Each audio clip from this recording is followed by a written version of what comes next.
C'est être à côté, c'est vivre de la frustration de ne pas pouvoir aider, c'est être en support, c'est écouter.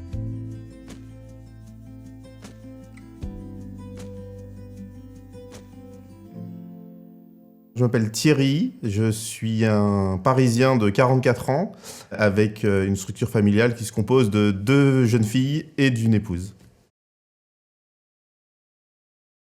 Je pense comme beaucoup de femmes, les règles douloureuses ont été le quotidien de ma femme. Elle a géré cette douleur en la considérant presque normale, par moments plus forte. Il y a eu des prises de pilules par moments qui ont eu les effets de venir atténuer un peu la douleur, mais globalement, entre notre premier enfant et notre deuxième enfant, il n'y a pas eu du tout de reprise de pilule. Et là, un peu comme une courbe sinusoïdale, les pics se sont rapprochés. Et après la naissance de notre deuxième enfant, on pensait que ça allait baisser, en se disant bon, peut-être que le corps va s'ajuster. Et ça n'a pas été le cas. Et on a été vers un spécialiste qui l'a vraiment diagnostiqué, mettant un terme sur les douleurs et la maladie qu'elle avait. C'est plutôt mon épouse qui est concernée. Depuis que je la connais, on est entouré par alors ce qu'on n'appelait pas l'endométriose au début, mais des problématiques et des douleurs pendant les règles. Et donc c'est vivre finalement au quotidien avec ces symptômes, ces douleurs, qui ont quand même un impact assez fort, plus sur mon épouse bien évidemment, mais aussi sur le couple et sur la structure familiale. En fait, c'est comme si elle vivait avec une colocataire pas très sympa, mais elle continue à vivre avec. C'est presque la force de l'habitude et de se dire ça fait plus de 30 ans. Et donc quand on vit avec ça depuis 30 ans, peut-être que la perception de la douleur chronique, elle est acceptable. Quand on va voir un médecin ou un soignant, il nous demande de noter la douleur entre 1 et 10. Je pense que régulièrement, la douleur, elle est notée facilement 7-8, mais elle accepte. Face à quelqu'un qui subit ça, parfois, je suis un peu démuni. On vit maintenant avec nos activités où on peut faire du télétravail, mais quand il y a une douleur qui est présente un jour où elle doit aller travailler, ça peut l'amener à partir plus tard. Ça amène à des complexités et c'est aussi des événements dans la vie sociale. Là, on parle de la vie professionnelle, mais dans la vie sociale, c'est un peu plus compliqué aussi parfois.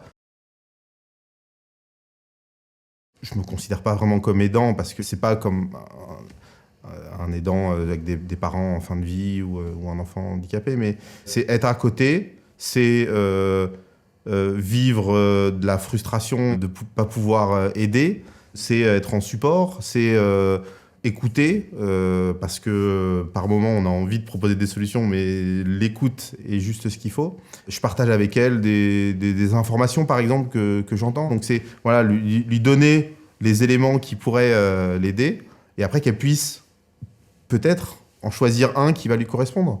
C'est aussi comprendre à certains moments quand le pic de douleur ou la période de douleur est là. Dans ce contexte-là, il n'y a pas que mes besoins, il y a les besoins du couple et de la structure familiale qui doivent être privilégiés.